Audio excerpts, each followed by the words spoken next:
Let's start us off with kirtan.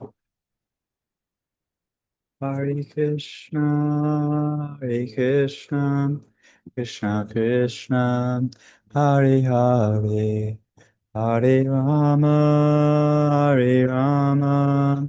Start us off with kirtan. Hare Krishna, Krishna Krishna, Hare Hare, Hare Rama, Hare Rama. Hare Hare, Hare Krishna, Krishna Krishna, Hare Hare, Hare Rama, Hare Rama, Rama Rama, Hare Hare, Hare Krishna, Krishna Krishna, Hare Hare,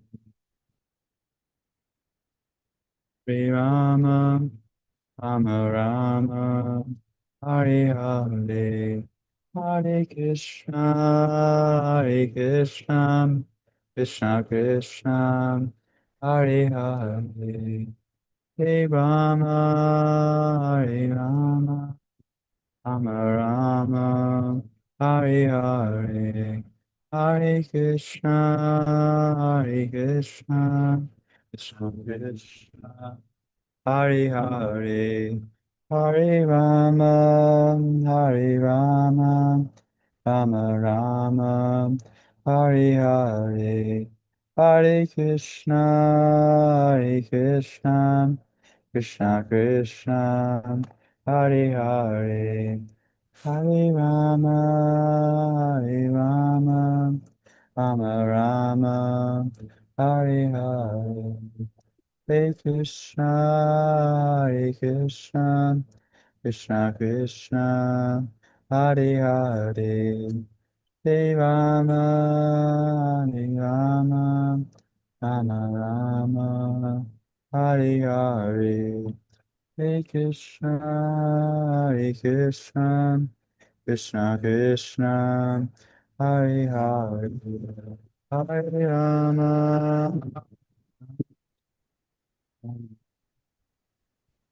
Hare Hare Krishna, Krishna Krishna, Hare Hare, Hare Rama, Hare Rama, Rama Rama, Hare Hare.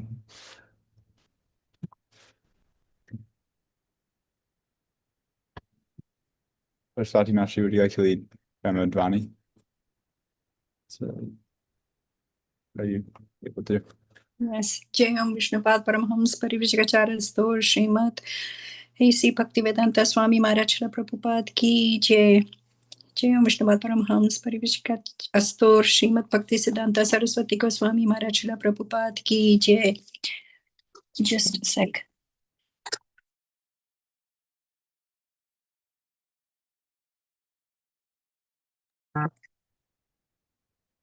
Oh, I've got someone at the door. Just a second. No problem.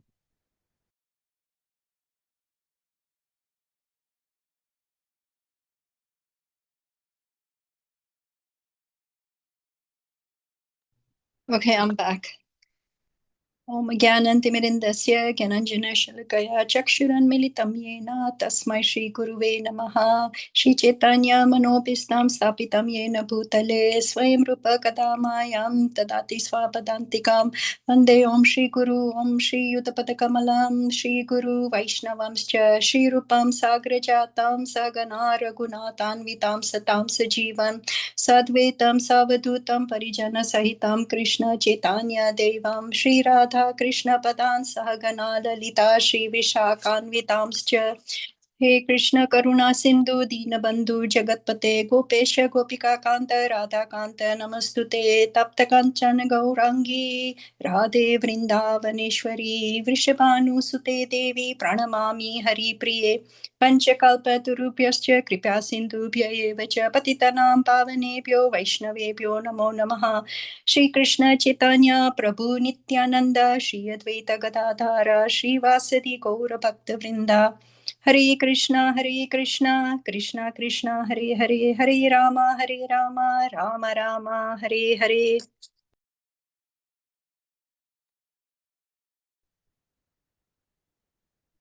Okay. Welcome everyone to Srimad Bhagavatam with His Holiness Jayādvaita Swami. It is Wednesday, June 18th, 2025, and today we're starting with Srimad Bhagavatam, Canto 4, Chapter 17, Text 24. Om Namo Bhagavate Vasudevaya. Om Namo Bhagavate Vasudevaya. Om Namo Bhagavate Vasudevaya. Vam Kalv Sadi Vijani Prakshristani Swayambhuva Na Munchasi Atma Rudani Mam Avagyaya Mandadi. Translation. You have so lost your intelligence that, despite my orders, you do not deliver the seeds of herbs and grains formerly created by Brahma and now hidden within yourself. While creating all the planets in the universe, Lord Brahma also created the seeds of various grains, herbs, plants, and trees.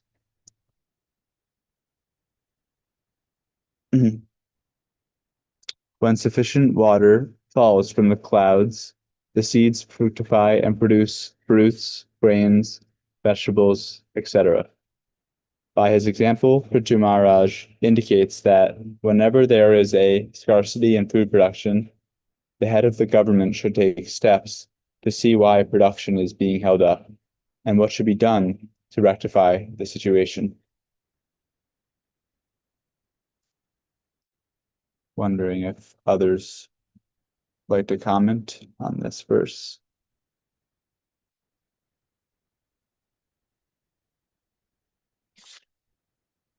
Not. Saraswati, Ashi, would you be able to read text 25 and yeah. Yes, text 25. Amusham shut Pratiyanam artanam paridevitam samyasya yami matpanar bhinaya stava madasa. Translation. Now, with the help of my arrows, I shall cut you to pieces, and with your flesh satisfy the hunger-stricken citizens who are now crying for want of grains. Thus I shall satisfy the crying citizens of my kingdom. Purport. Here we find some indication of how the government can arrange for the eating of cow flesh. It is here indicated that in a rare circumstance, when there is no supply of grains, the government may sanction the eating of meat. However, when there is sufficient food, the government should not allow the eating of cow's flesh just to satisfy the fastidious tongue. In other words, in rare circumstances, when people are suffering for want of grains, meat eating or flesh eating can be allowed, but not otherwise. The maintenance of slaughterhouses for the satisfaction of the tongue and the killing of animals unnecessarily should never be sanctioned by a government. As described in a previous verse, cows and other animals should be given sufficient grass to eat. If, despite a sufficient supply of grass, a cow does not supply milk, and if there is an acute shortage of food, the dried up cow may be utilized to feed the hungry masses of people. According to the law of necessity, first of all, human society must try to produce food, grains, and vegetables. But if they fail in this, they can indulge in flesh eating. Otherwise, not. As human society is presently structured, there is sufficient production of grains all over the world. Therefore, the opening of slaughterhouses cannot be supported.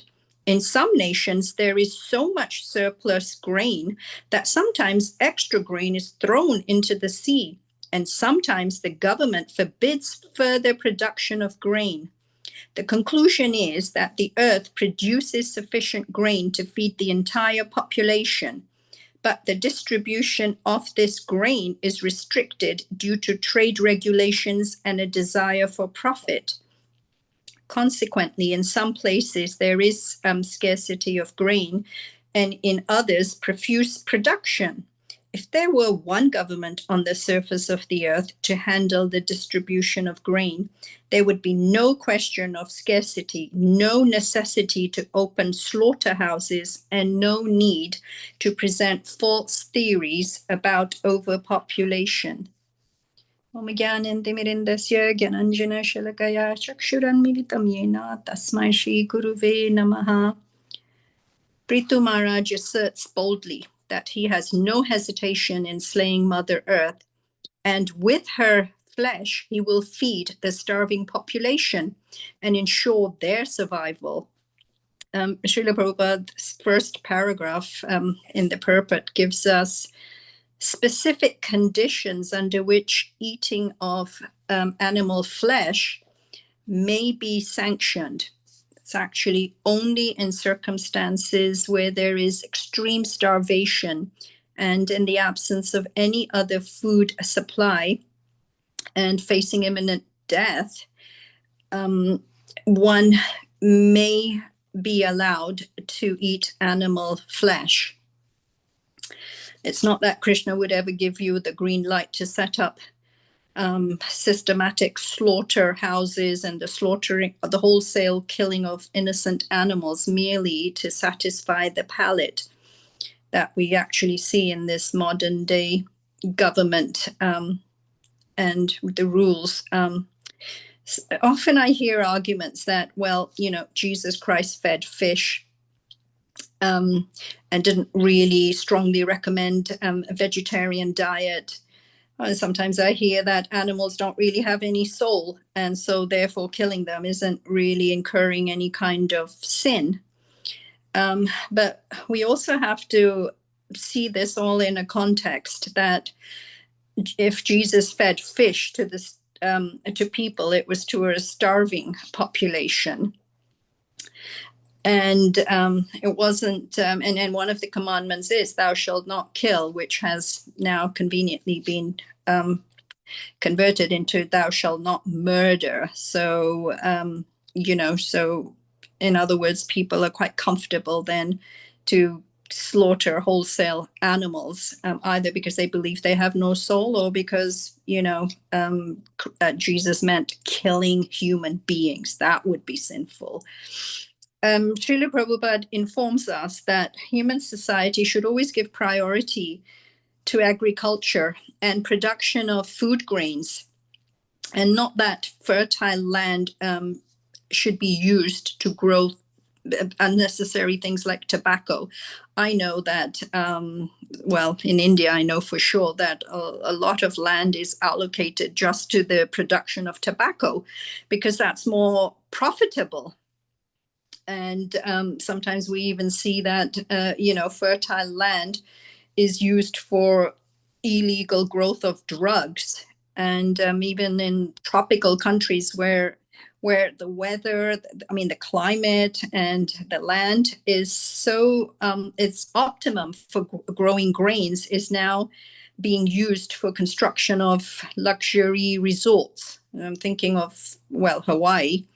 The land there, they use it for these luxury resorts because that is more profitable for these greedy corporations. And in fact, for sense gratification of people in general who want to access these resorts. And therefore you find that they're in this predicament where now they have to import all kinds of food, even though they have the ability to actually grow all of that. And the food is very expensive that's imported. So it's quite also appalling that any excess grain that is produced is dumped into the ocean, or that the government will fully stop the production of food grains as a means to control the stock market and for economic gains of various greedy people. So it's never a question that there is an overpopulation in the world that is causing scarcity, and that therefore you have section of people that are always starving. It's nothing to do with overpopulation. Earth has the capacity to feed everyone. And Srila Prabhupada very often says in his classes how other animals, aquatics, birds, and of various other animals, their population far exceeds that of human beings. And if human beings don't tamper with their ecosystem, then there's enough food and sustenance for all these other animals. So there's really no logical reason for saying that it's because of an overpopulation of human beings, and that's due to depletion of food and other resources. That is not the case. Usually these sort of propaganda is set forth because people want to justify birth control, and a means to control the population. They give a reason is due to an overpopulation and lack of food. Hare Krishna. Raj, thank you for joining us. Would you like to comment on text 25 here? No, I won't add anything at the moment. Okay. You have something from Praveen Prabhu? Okay. Vyava Yamisa Madhya Seva Nitya hi Jantor Nahi Tatra Sadana Vyava Sitis Tisu Vivaha Yagya Suragraher Asu Nivritir Ishta. In this material world, the conditioned soul is always inclined to sex, meat-eating, and intoxication. Therefore, religious scriptures never actually encourage such activities, although the scriptural injunctions provide for sex through sacred marriage, for meat-eating through sacrificial offerings, and for intoxication through the acceptance of ritual cups of wine. Such ceremonies are meant for the ultimate purpose of renunciation.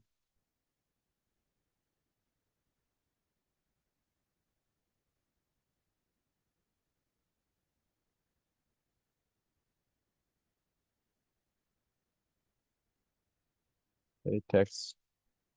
Oh, a hand from Saraswati Machi. Oh yes, I meant to ask the question that some circumstance was compelled to eat dog meat. I forget what those circumstances could have been. Perhaps Maharaj may know. Hare Krishna.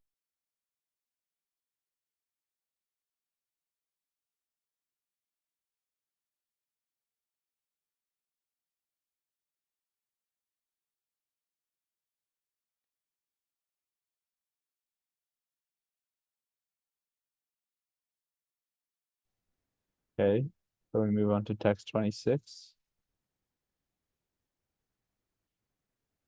Okay. Venkatesh Prabhu, are you available? Yes, text 26.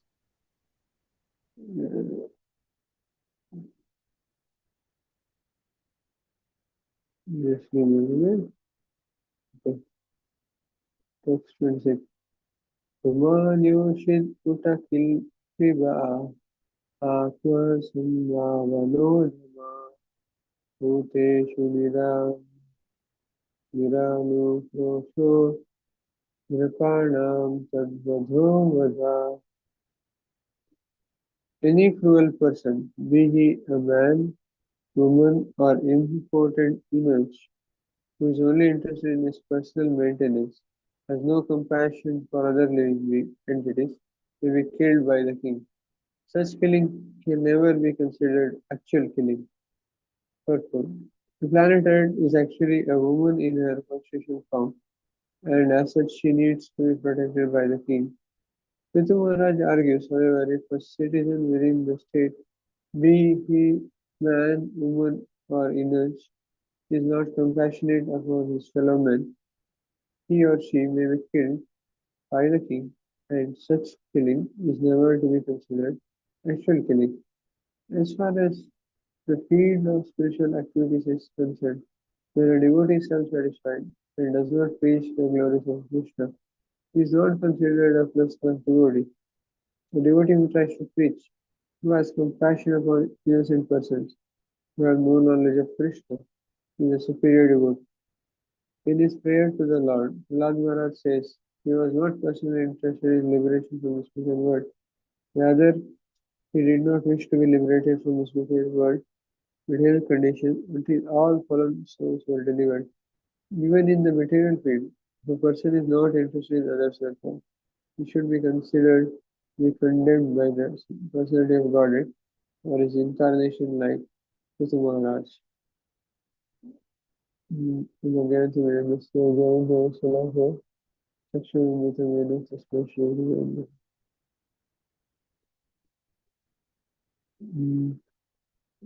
Here the theme of this verse is uh, compassion.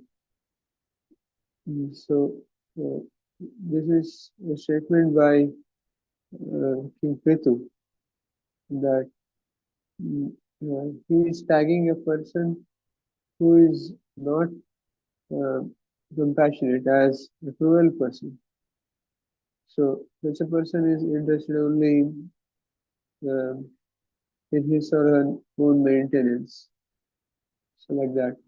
And if there is a person like that, the person can be even be killed by the king. So in a righteous way.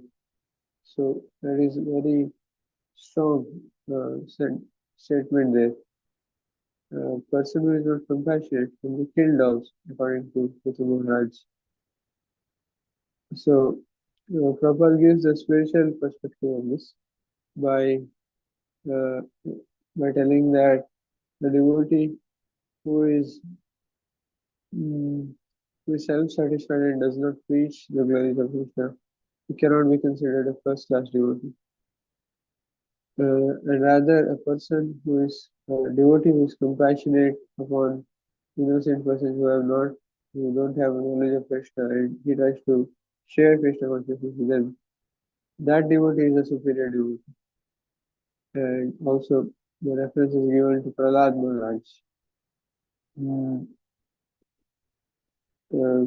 So Prahlad Maharaj was not interested in his own liberation. Rather, he wanted all the fallen souls to be delivered. I think that was the prayer of Vasudeva Datta in Chaitanya Mahaprabhu's Leela. And even there are some beautiful prayers of Prahlad Maharaj. I remember always one nice verse.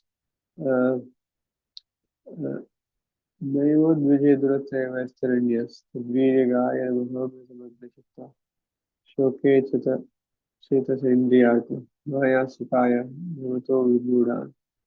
So Prahlad Maharaj is saying that he is not interested in his own liberation.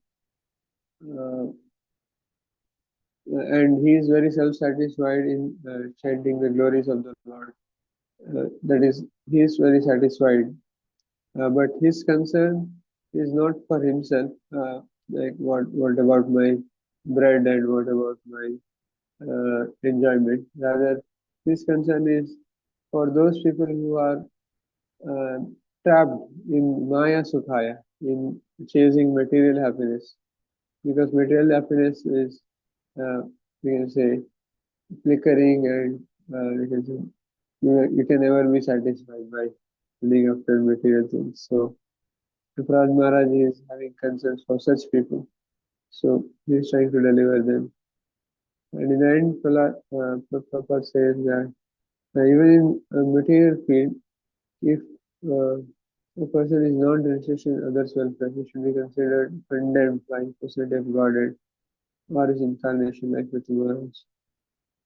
So we see that even great corporations, they have charities which they do, and also you can say very rich people, they establish some charity on their name, and they support, you can say, schools, hospitals, and food distribution, so things like that. So they have no idea of professional consciousness, but still they try to do some welfare for others. So at least the person should be doing welfare for others in some form. So that is always encouraged. So these are some humble thoughts on this, but I would request Maharaj to add to correct me also.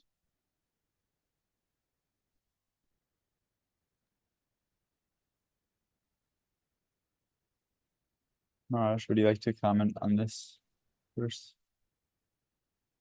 No, I don't think I'll comment this time.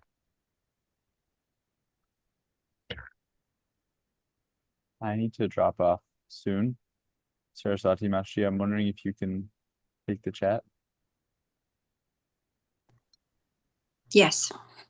Okay, you can take the chat. Okay. It's my questions. Param Puja Maharaj, is Srila Prabhupada's remarks pointed towards the Bhajanandis who don't engage in preaching work? In general, but but no. I mean, yes or no, because there may be first class devotees like Gorkishwar Das Babaji Maharaj who are not preachers, but who are considered first class devotees. But in general, Prabhupada's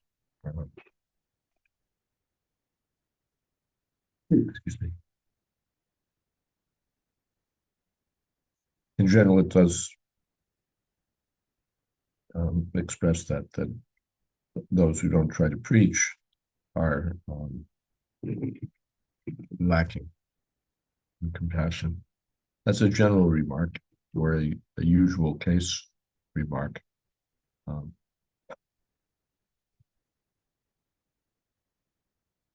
Yes, so generally, yes, but not always. There may be, but generally, yes. He's simply interested Atma Sambhavana, simply interested in his own welfare. That's not very much.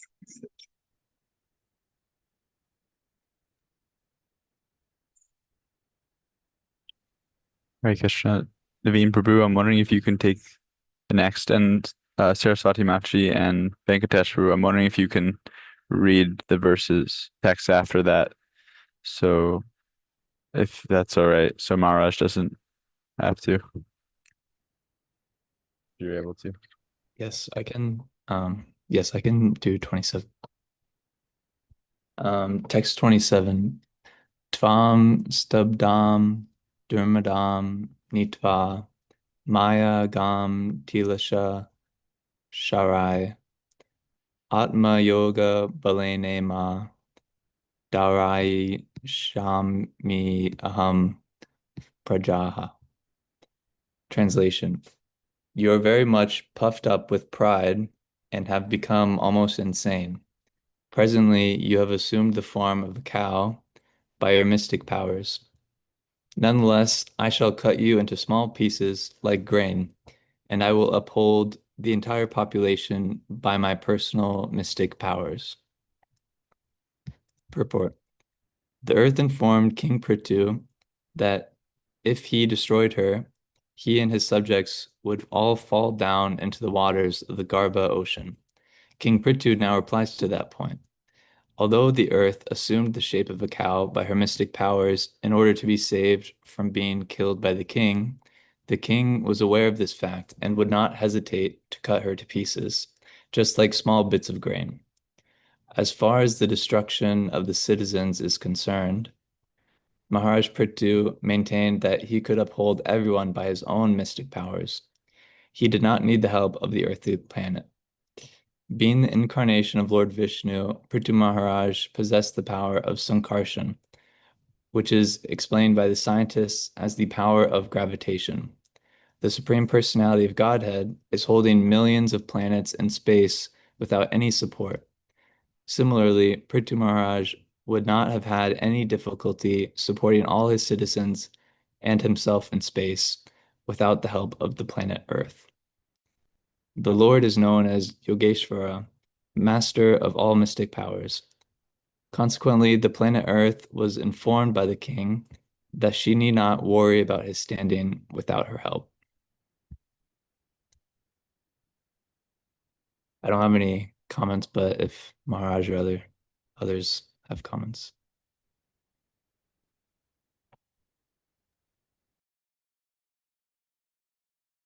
You're very proud, Stabdha. Namam Vishnu Padaya Krishna Pristaya Bhutale Srimate Bhakti Vedanta Sharmanati Namam.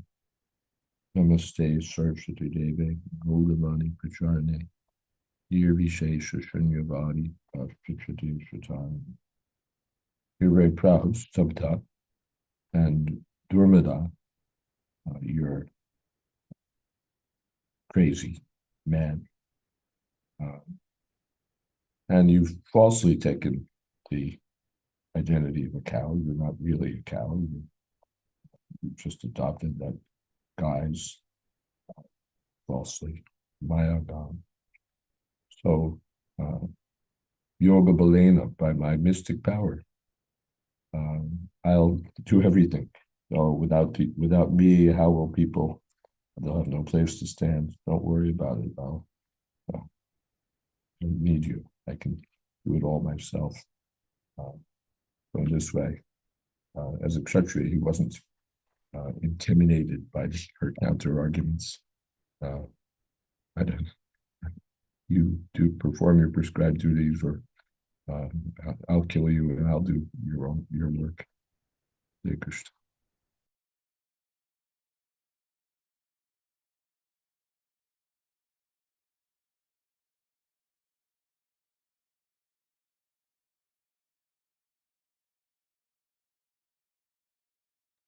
I think I'm to read text 28. Evam manyumayam murti katantamiva bipratam pranata pranjali praha mahi sanjata vepatuha. Translation: At this time, Prithu Maharaj became exactly like Yamraj, and his whole body appeared very angry. In other words, he was anger personified. After hearing him, the planet Earth began to tremble. She surrendered and with folded hands began to speak as follows. Purport: The Supreme Personality of Godhead is death personified to miscreants and the Supreme Beloved Lord to the devotees. In Bhagavad Gita 10.34, the Lord says, Mrityu sarva harsha chaham, I am all-devouring death. Faithless unbelievers who challenge the appearance of God will be delivered by the Supreme Personality of Godhead when he appears before them as death. Hiranyakashipu, for example, challenged the authority of the Supreme Personality of Godhead, and the Lord met him in the form of Nrsingadev and killed him. Similarly, the planet Earth saw Maharaj Prithu as death personified, and she also saw him in the mood of anger personified. Therefore, she began to tremble. One cannot challenge the authority of the Supreme Personality of Godhead in any circumstance. It is better to surrender unto him and take his protection at all times.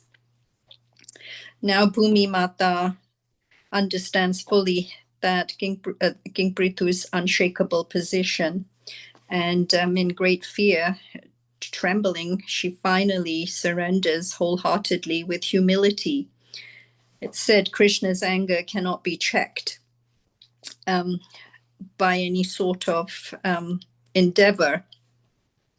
and she knows that her arguments and whatever defense she had put forward, that has no value in the end against Maharaj Prithu's prowess. And it said that just like Yamaraj's objectives cannot be deterred, so also King Prithu's objectives cannot be counteracted by anyone. Srila Prabhupada reminds us of how Krishna's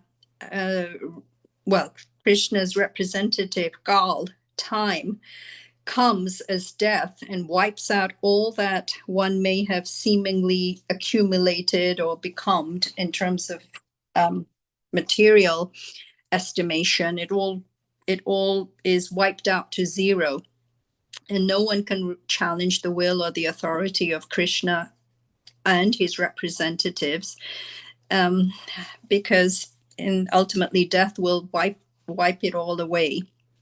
Usually Krishna's representatives, his devotees, can deal with these minor common asuras, but sometimes Krishna and his incarnations like Nrsingadev, Lord Ram, Hayagriva, they come and then they kill these seemingly invincible demons who dare to challenge him.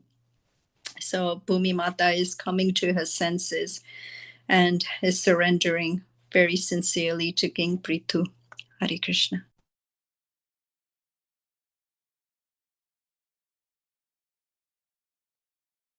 Oh, there's something in the chat box from Murari Prabhuji. Hare Krishna Maharaj. Generally, if someone can do something without the help of a reluctant party, they just go ahead and do it. So why did Prithu Maharaj threaten Bhumi? I recall a conversation I had some months ago with a subway cop here in New York City. We were chatting a little bit. He was wearing various weapons, including a taser, an electric weapon. And he didn't like the taser, to use it very much, because according to the protocols, if you use one of those things on somebody, then you have to bring them to the hospital and have the hospital staff pull the hook out of them. It's a botheration. So he didn't like that. And of course, he had a gun and he had a club. He said, but my best weapon is my mouth. That's the one that I mostly rely on. So a strong person, I mouth off to somebody and it's like, yeah, who cares about you? But when a guy who's got a club and a gun and a taser speaks strongly to you, then that in itself is usually enough to get you to back off. So here it was with Prithu Maharaj. He didn't have to, actually use force. Just the threat of force, realistic threat of force, was enough. Hare Krishna. Maharaj Shri, I'm also thinking that Bhumi Mata, she's the consort of Lord Varha. So it's sort of difficult to try and comprehend how she could have been so obtuse and failed in her duties. He explains later that she has a reason why she's withholding. That comes out. Because people aren't performing their prescribed duties, therefore she's withholding. Otherwise, she's willing to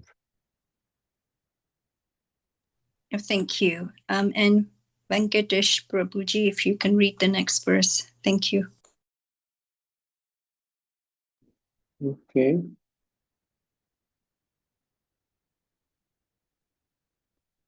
Text 29. Dharo vacha nama parasmai purushaya mayaya vinyasana sanave natmane. Namasvalpanubhavena nirvita dravya kriya karaka vibramoriami. Translation. The planet Earth spoke, My dear Lord, my dear Lord, O Supreme Personality of Godhead, you are transcendental in your position, and by your material energy, you have expended yourself in various forms and species of life through the interaction of the three modes of material nature. Unlike some other masters, you always remain in your transcendental position and are not affected by material creation, which is subject to different material interactions. Consequently, you are not prevented by material activities. Therefore, after King Prithu gave his royal command, the planet Earth, in the shape of cow, could understand the king was directly empowered incarnation of the Supreme Personality of Godhead. Consequently, the king knew everything, past, present, and future. There was no possibility of the earth cheating him. The earth was accused of hiding the seeds of all herbs and grains, and therefore she is preparing to explain how the seeds of these herbs and grains can be again exposed. The earth knew that the king was very angry with her, and she realized that unless she pacified his anger, there is no positive of placing a positive program before him. Therefore, in the beginning of her speech, she very humbly presents herself as a part and parcel of the Supreme Personality of God, its body. She submits that the various bodily forms manifest uh, in the material world are but different parts and parcel of the supreme gigantic body. It is said that the lower planetary systems and parts are and parcel of of the legs of the world are parts and parcel of the legs of the Lord, whereas the upper planetary systems are parts and parcels of Lord's head. The Lord creates this material world by external energy, but this external energy is in one sense not different from him.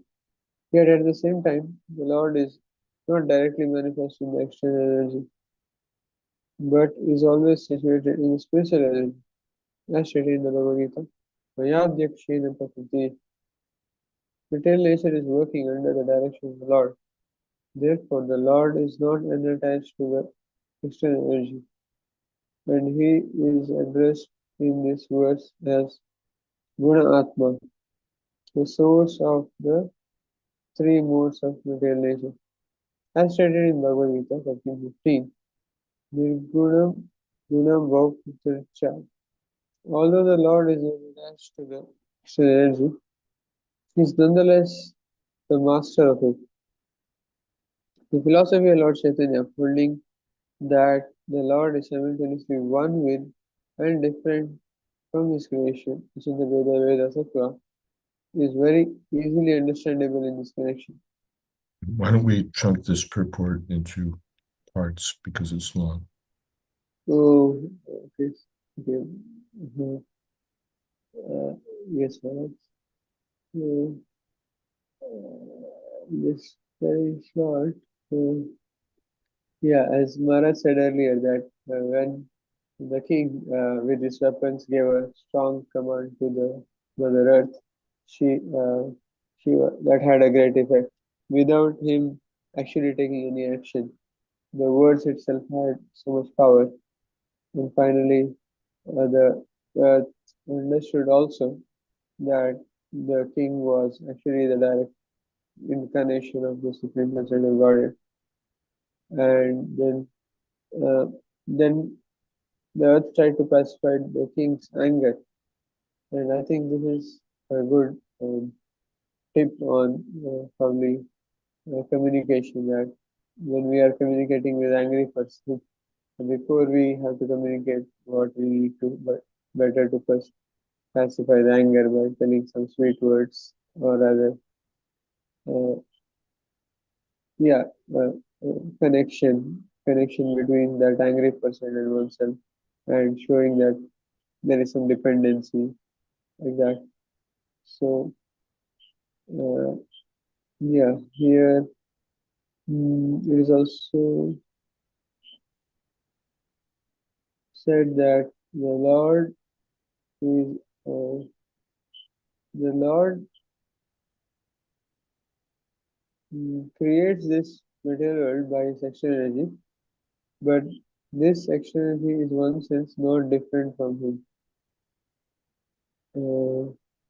So again, it is the Achintya Veda Vedasattva, where Lord Chaitanya says that Lord is simultaneously one and different from his creation.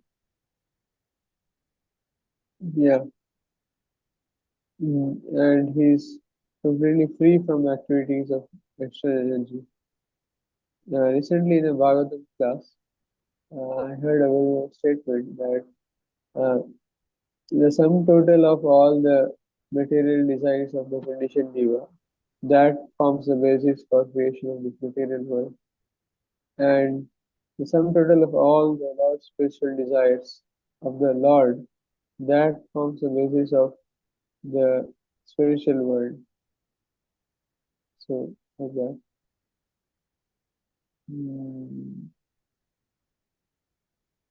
Yes. I don't know where I left off. Here. Left off Okay, maybe right that. after Achintya Veda Beta Tattva. Okay, I'll continue from there. The planet Earth explains that although the Lord is attached to external energy, he is nirduta, he is completely free from activities of external energy. The Lord is always situated in his internal energy. Therefore, in this verse it is stated, Swarupa Anubhavena. The Lord remains completely in his internal potency and yet has full knowledge of external energy as well as internal energy, just as his devotee remains always in a transcendental position, keeping himself in the service of the Lord without becoming attached to the material body. Srila Rupa Goswami says that devotee who is always engaged in the devotional service of the Lord is always liberated, regardless of his material situation. If it is possible for a devotee to remain transcendental, it is certainly possible for the Supreme Personality of Godhead to remain in his internal potency without being attached to the external potency. There should be no difficulty in understanding the situation. Just as a devotee is never bewildered by the material body, the Lord is never bewildered by the external energy of this material world. The devotee is not hampered by the material body, although he is situated in a physical body that runs according to so many material conditions. For example, there are 5 kinds of air functioning within the body. There are so many organs, the heads, legs, tongue, genitals, the stomach, etc., all working differently. The spirit soul, the living entity, who is in full knowledge of his position, is always engaged in chanting Hare Krishna, Krishna Krishna, Hare Hare, Hare Ram, Ram, Hare, and is not concerned with the bodily functions. Although the Lord is connected with the material world, he is always situated in his spiritual energy and is always unattached to the functions of the material world. As long as far as the material body is concerned, there are 6 waves of symptomatic material conditions: hunger, thirst, lamentation, bewilderment, old age, and death. The liberated soul is never concerned with these 6 physical interactions.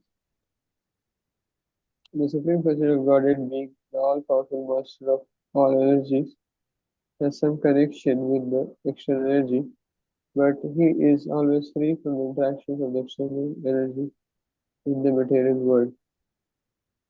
Wow, here Prabhupada is emphasizing so much that we have to clearly understand that Lord and his pure devotees, they are not affected by the material energy. They are aloof from it. So yet the Lord has the full knowledge of external energy. So here Prabhupada is rephrasing the uh, uh, the quotation of Rupa Goswami, that is let's check the record. Mm,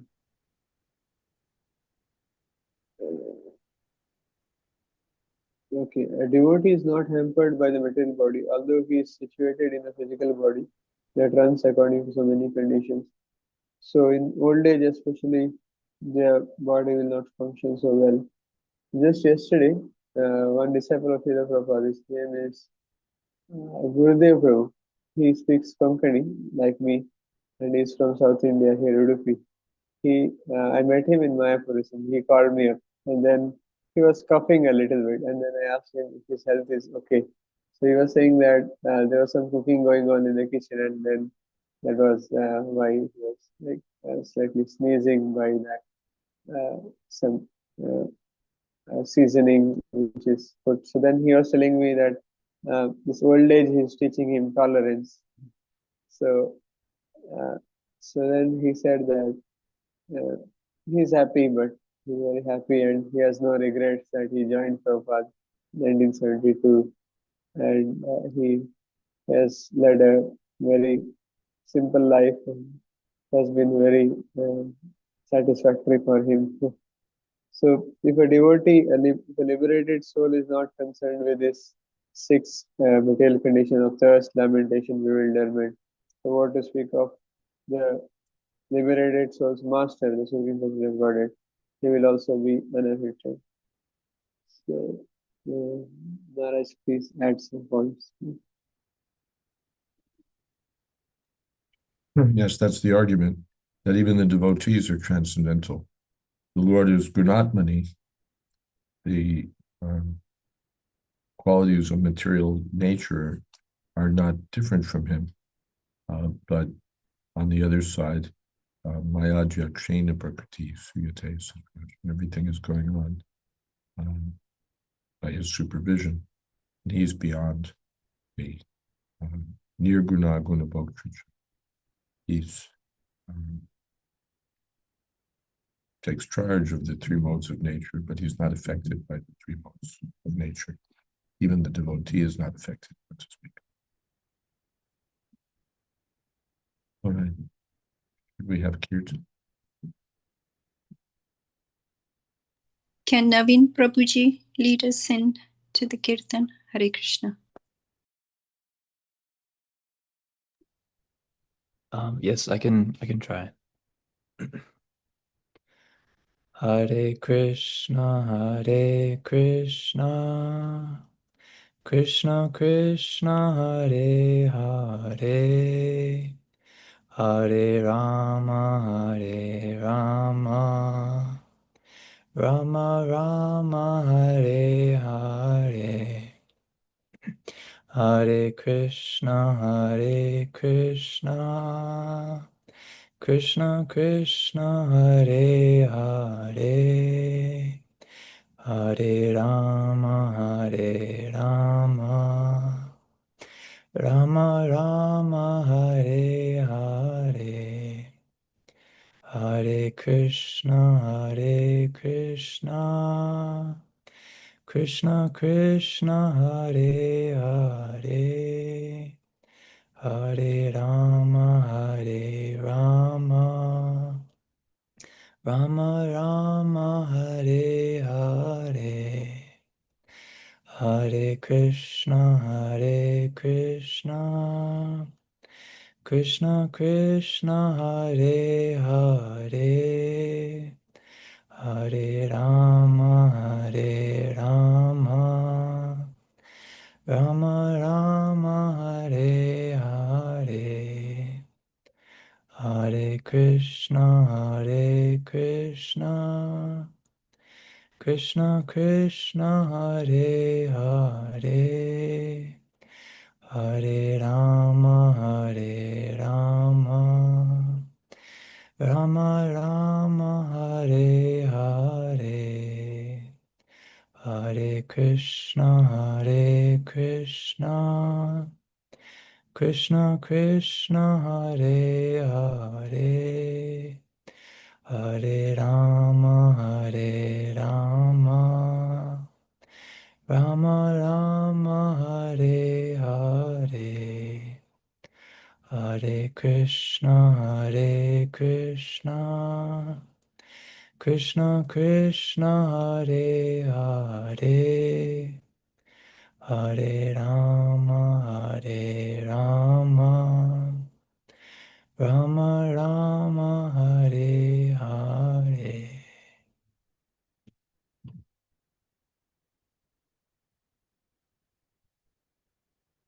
Jai Om Vishnupad Panamansa Paripajikacharya Stotra Shri Srimad A.C. Bhakti Vedanta Swami Maharaj Prabhupada Ki Jai, Ananta Koti Vaishnavinda Ki Jai, Nam Acharya Srila Haridas Thakur Ki Jai, Prem Se Kaho Shri Krishna Chaitanya, Prabhu Nityananda Shri Advaita Gadadhar Shri Vasadi Gaur Bhaktivinoda Ki Jai, Shri Shri Radha Krishna Gop Gopinath Sham Kund Radha Kund Giri Govardhan Ki Jai, Vrindavan Dham Ki Jai, Navadip Dham Ki Jai, Jagannath Puri Ki Jai, Ganga Mai Ki Jai, Ramana Mai Ki Jai, Tulsi Devi Ki Jai, Bhakti Devi Ki Jai, Samaveta Bhakta Vrinda Ki Jai. All glories to the assembled devotees. All glories to the assembled devotees. All glories to the assembled devotees. Gaur Premanande, Hari Hari Bol.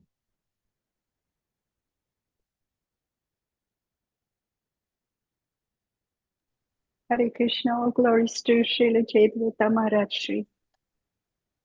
Samaveta Bhakta Vrinda Ki Jai, Srila Prabhupada Ki Jai, Gaur Premanande, Hari Hari Bol.